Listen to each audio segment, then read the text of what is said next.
శ్రీ మహాగణపతయే నమః. శ్రీకృష్ణాయ పరమాత్మనే నమః. శ్రీ వేదవ్యాసాయ నమః. శల్యపర్వం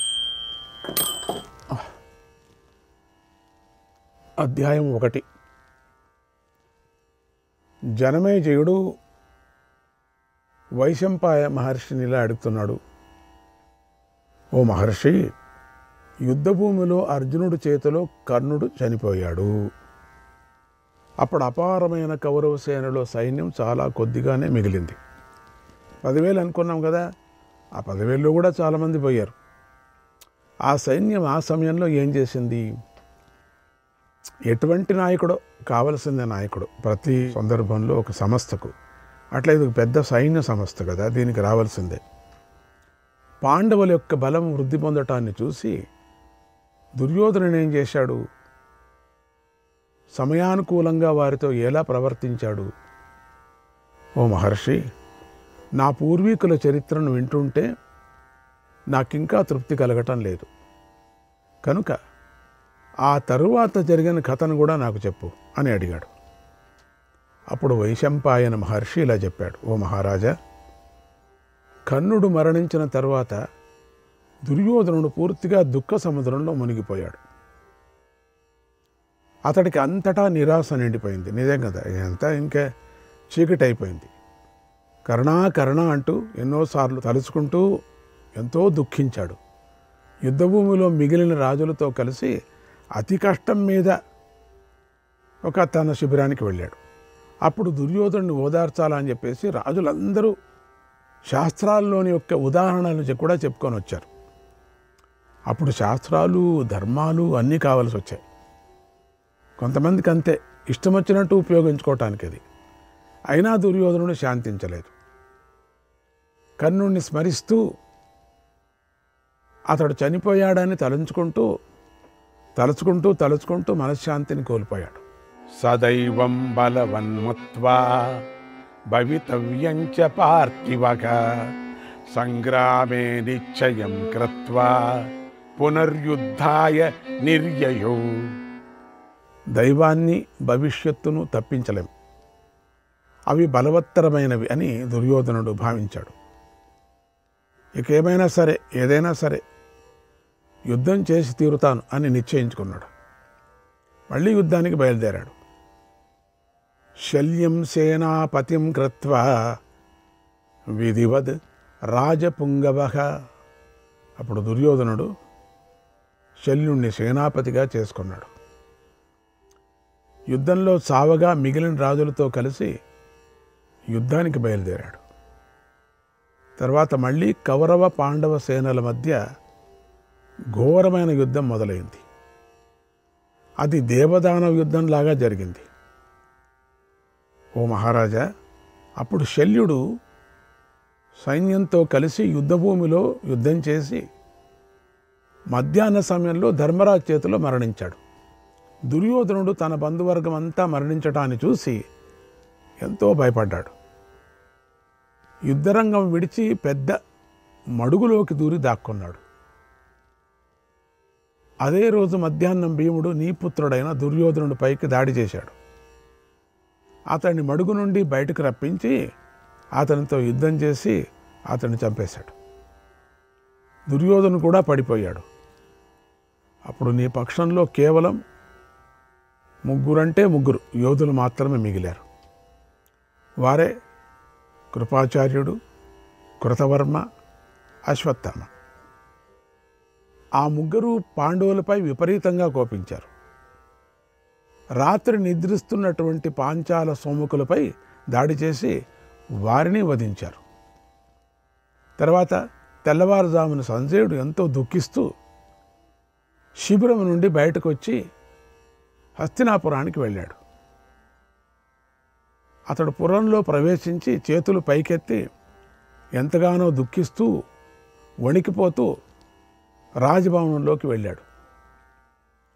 దుర్యోధనుడి యొక్క మరణంతో మనం సర్వస్వాన్ని కోల్పోయాం అని పెద్దగా రోధించాడు. విదిచ్ఛ బలవానత్ర పౌరుషం తో నిరర్థకం. విధి బలీయమైంది, పురుష ప్రయత్నం ఏమాత్రం ప్రయోజనం లేనిది. ఎందుకంటే కౌరవులు ఇంద్రుడితో సమానమైన బలం కలిగి ఉన్నారు. అయినా కూడా ఆ కౌరవులు పాండవుల చేతిలో చనిపోయారు. ఎంతో దుఃఖిస్తున్న సంజయుడిని చూసి హస్తినాపుర ప్రజలు కూడా ఎంతో కలత చెందారు. హా రాజా, హా రాజా అని అందరూ కూడా కలవరపడ్డారు. దుర్యోధనుడి మరణ వార్త విని పిల్లల దగ్గర నుంచి పెద్దల వరకు అందరూ అంతటా ఎక్కడికక్కడ పెద్దగా ఆర్తనాదాలు చేశారు. అందరూ చైతన్యం లేని వారిగా అయిపోయారు. ఎంతో దుఃఖిస్తూ నగరంలో అటు ఇటు పరుగులు తీశారు. సంజయుడు ఎంతో బాధపడుతూ రాజభవనంలోకి ప్రవేశించి ధృతరాష్ట్రుడిని చూశాడు. ఆ సమయంలో ధృతరాష్ట్రుడు కోడళ్ళు, గాంధారి, విదురుడు, స్నేహితులు, జ్ఞాతులు, ఇతర మిత్రులతో కలిసి ఆలోచిస్తున్నాడు. కర్ణుడు మరణించిన తర్వాత ఇంకేం జరగబోతుందో, ఎలాంటి మార్పులు సంభవిస్తాయో, ఇంకేమి చెడు వార్తలు వినవలసి వస్తుందో ఏమో అని ఆలోచిస్తున్నాడు. ఆ సమయంలో సంజయుడు అక్కడికి వచ్చి ఎంతో దుఃఖిస్తూ తడబడుతున్న మాటలతో ఇలా చెప్తున్నాడు. ఓ మహారాజా, నేను సంజయుణ్ణి, నీకు నమస్కరిస్తున్నాను. యుద్ధంలో మద్రరాజు అయిన శల్యుడు చనిపోయాడు. శకుని మరణించాడు. శకుని పుత్రుడైన ఉలూకుడు కూడా మరణించాడు. అలాగే యుద్ధంలో సంసప్తక వీరులు, కాంబోజులు, శకులు, ములేచ్చులు, పర్వతీయులు, యవనులు అందరూ మరణించారు. ఈ సంసప్తకులు కొనా వరకు పోరాడారు. తూర్పు, పడమర, ఉత్తర, దక్షిణ ప్రాంతాలకు సంబంధించిన వీరులందరూ కూడా మరణించారు. రాజులు, రాజపుత్రులందరూ కూడా యుద్ధంలో చనిపోయారు. దుర్యోధనో గతో రాజ యథోక్తం పాండవేనః భగ్నసక్తో మహారాజ శేతే పాంసుషు రూషితః. ఓ మహారాజా, భీముడు చెప్పినట్టుగా తొడ మీద కొట్టి చంపుతానని ప్రతిజ్ఞ చేసినట్టుగా దుర్యోధనుని కూడా నేలకూల్చాడు. కానీ పుత్రుడిప్పుడు తొడలు విరిగి ధూళితో నిండిన నేల మీద పడి ఉన్నాడు. ఇంకా యుద్ధంలో దృఢోద్యుమ్నుడు, శిఖండి, యుధామన్యుడు, ప్రభద్రుకులు, పాంచాలురు, చేదీవీరులు కూడా మరణించారు. నీ పుత్రులు ఉపపాండవులు, కర్ణపుత్రుడైన వృషసేనుడు మరణించారు. యుద్ధంలో పదాతి సైన్యం చనిపోయింది. ఏనుగులు, రతికులు, గుర్రాలు చంపబడ్డాయి. ఈ కౌరవ పాండవులిద్దరూ నీకు సంబంధించిన వారే. వీరిలో చాలా కొందరు మాత్రమే యుద్ధభూమిలో మిగిలారు. ప్రస్తుతం కాలమోహంలో పడినటువంటి ఈ లోకంలో స్త్రీలు మాత్రమే మిగిలిన్నారు. తే చైవ భ్రాతరః పంచ వాసుదేవోత సాత్యకిః వాసుదేవోత సాత్యకిః కృపశ్చ కృతవర్మా చ ద్రోణిశ్చ జయతాం వరః ద్రోణిశ్చ జయతాం వరః. పాండవ పక్షంలో పాండవులు, శ్రీకృష్ణుడు, సాత్యకి మాత్రమే మిగిలారు. నీ పక్షంలో కృపాచార్యుడు, కృతవర్మ, అశ్వత్థామ ఈ ముగ్గురు వీరులు మాత్రమే మిగిలారు. ఓ రాజా, ఈ మహాభారత సంగ్రామంలో అక్షౌహిణుల సైన్యం నాశనమైపోయింది. కాలేన నిగతం సర్వం జగద్వై భరతర్షభ జగద్వై భరతర్షభ దుర్యోధనం వై పురతః దుర్యోధనం వై పురతః కృత్వా వైరంచ భారత కృత్వా వైరంచ భారత. ఓ మహారాజా, కాలము దుర్యోధనుణ్ణి, అతడి శత్రుత్వాన్ని ఆసరాగా చేసుకొని ఈ జగత్తునంతా నాశనం చేసింది అన్నాడు. ఆ కఠోరమైన మాటలు విని ధృతరాష్ట్రుడు చైతన్యాన్ని కోల్పోయాడు, నేల మీద పడిపోయాడు. విదురుడు కూడా ఎంతో దుఃఖిస్తూ క్రింద పడిపోయాడు. వెంటనే గాంధారి, కురుస్త్రీలు, రాజపరివారము అందరూ తెలివి తప్పి భూమి మీద పడి పెద్దగా రోధించారు. ధృతరాష్ట్ర మహారాజు పుత్రశోకంతో పీడించబడ్డాడు. అతి కష్టం మీద ఆయన తేరుకున్నాడు. ఆయనకు తెలివి కలిగింది. చైతన్యాన్ని పొంది ఆ మహారాజు ఎంతో దుఃఖిస్తూ వణికిపోతూ దిక్కులు చూస్తూ విదురుడితో ఇలా అన్నాడు, ఓ విదురా, నేను పుత్రహీనుడనే పోయాను, అనాథనై పోయాను, ఇక నాకు నువ్వే దిక్కు అంటూ మళ్ళీ సృహ కోల్పోయి నేల మీద పడ్డాడు. అలా తెలివి తప్పి కింద పడినటువంటి ధృతరాష్ట్రుడిని చూసి అక్కడ ఉన్న బంధువులు కంగారు పడ్డారు. వెంటనే ఆయన ముఖం మీద చల్లటి నీళ్లను చల్లారు. విసనకర్రతో గాలిని వీచారు. అప్పుడు ధృతరాష్ట్రుడు చాలాసేపటికి తెలివి తెచ్చుకున్నాడు. పుత్రశోకంతో రోధిస్తూ మాట్లాడలేకపోయాడు. కుండలో ఉంచిన పాములాగా పెద్దగా నిట్టూర్చాడు. ఆయన చూసి సంజయుడు ఎంతో దుఃఖించాడు. అలాగే స్త్రీలు, గాంధారి కూడా దుఃఖించారు. ధృతరాష్ట్రుడు అలా మోహాన్ని పొందుతూ దుఃఖానికి వశుడైపోయాడు. దుఃఖం నుండి బయటపడలేక విదురుడితో ఇలా అన్నాడు. చాలా దుఃఖపడ్డాడు. విదురా, వీళ్ళని ఎవరిని నేను చూడటం లేదు, ఇక్కడి నుంచి అందరినీ పంపించయ్యా అన్నాడు. ఇక్కడ ఉండే చుట్టూ ఉండే వాళ్ళంతా వెళ్ళిపోతేనే బాగుంటుంది అన్నాడు. నేను ఒంటరిగా ఉండాలా, పంపించేసాయి. ఈ స్త్రీలు, గాంధారి, అలాగే నా స్నేహితులందరినీ పంపించు, ఎవరూ వద్దు ఇక్కడ, నా చిత్తం భ్రమిస్తుంది, నా హృదయం తీవ్రంగా కలత చెందుతుంది అన్నాడు.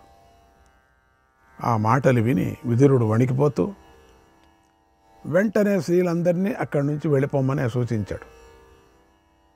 వారందరూ రాజుగారు దుఃఖానికి వశుడైపోయాడు, భయంతో శరీరంపై స్వాధీనత కోల్పోయాడు అని తెలుసుకొని అక్కడి నుండి వెళ్ళిపోయారు. తర్వాత ధృతరాష్ట్రుడు కొద్దిసేపు అయిన తర్వాత తెలివి తెచ్చుకొని వణికిపోతూ భయపడుతూ దీనంగా విలపించాడు.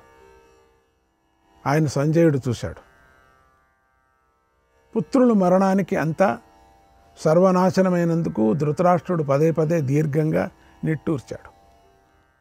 అప్పుడు విదురుడు చేతులు జోడించి చక్కని మాటలతో ధృతరాష్ట్రుడిని ఓదార్చాడు. అన్నాడు, వైశంపాయన మహర్షి, శ్రీకృష్ణాయ పరమాత్మనే నమః.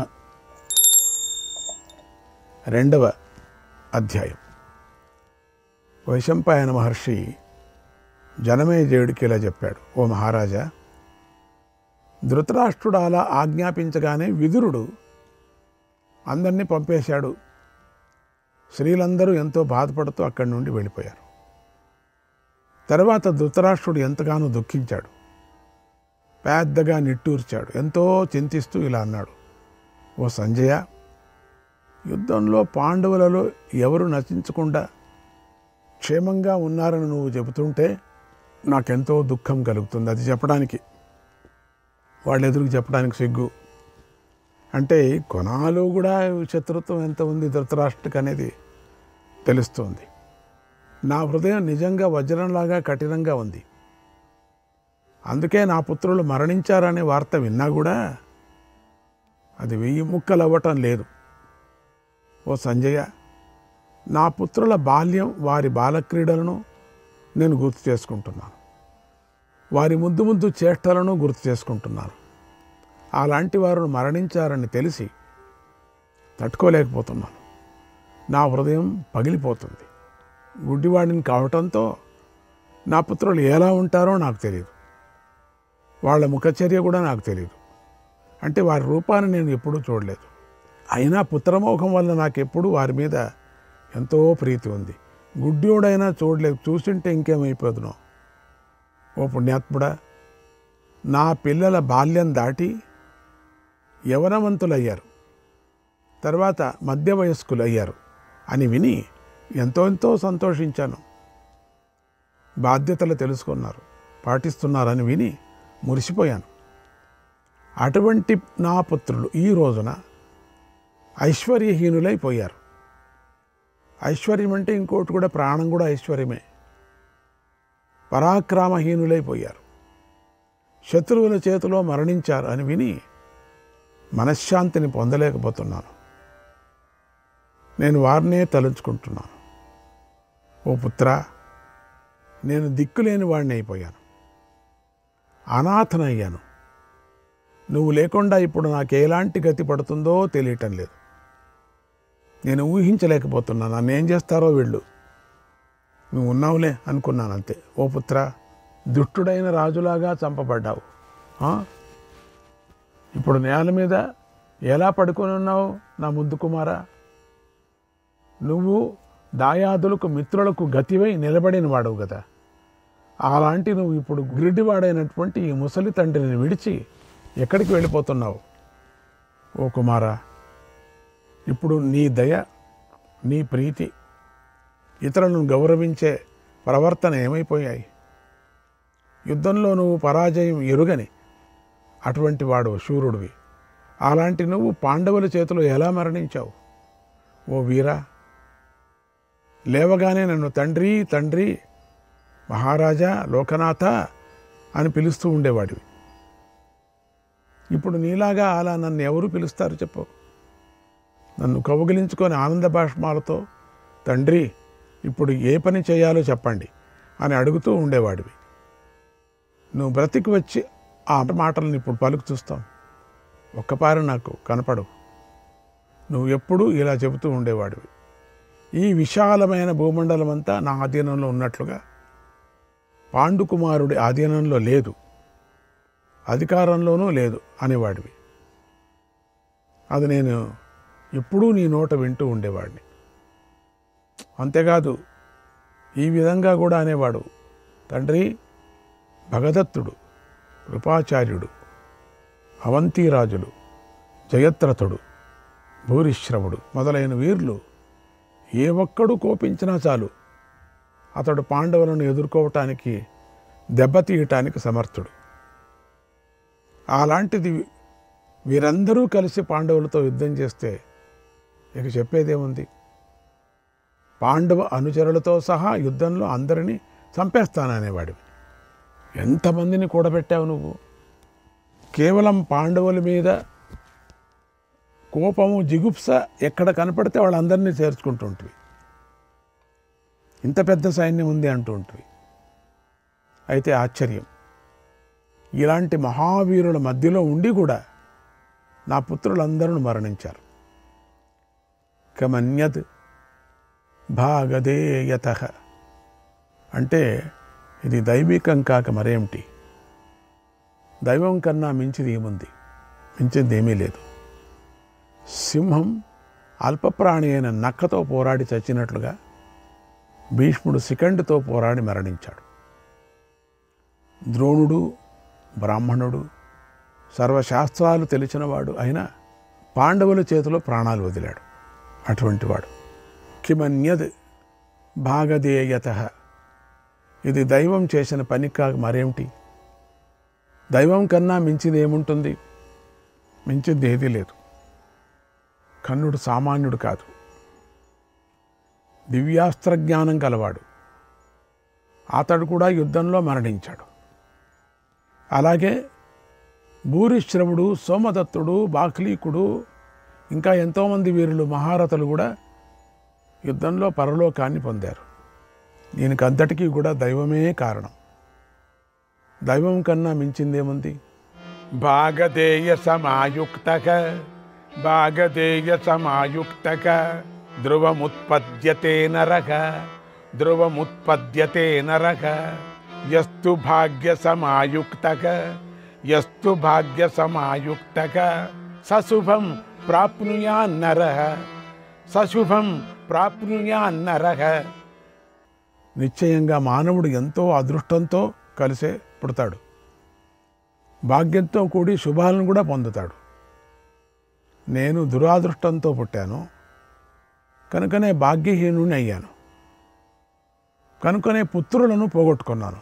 శ్రీకృష్ణాయ పరమాత్మనే నమః.